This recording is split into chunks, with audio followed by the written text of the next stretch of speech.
درود، من آیفون 6 هستم. من یک ملحدم. من به این خرافاتی که گفته میشه شخصی باهوش سازنده منه ایمان ندارم. اصلا نیازی به قبول این افسانه ها ندارم. من به صورت تدریجی ساخته شدم.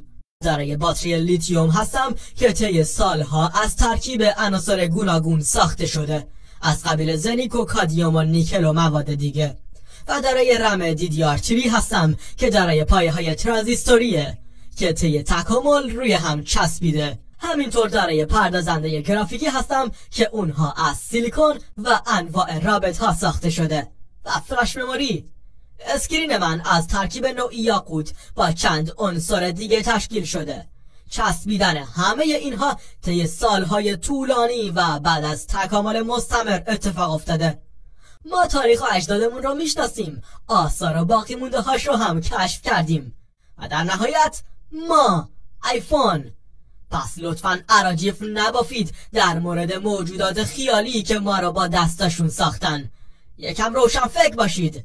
من که اعتقادی به استیو جابز ندارم. آره، شاید این اعتقاد برای یک مدل 2007 مناسب بود چون اون خیلی از آپشن ها رو نداشته، ولی بی خیال، اون مال سال 2007 بود و موبایل های اون موقع سیستم GPS رو در اختیار نداشتن.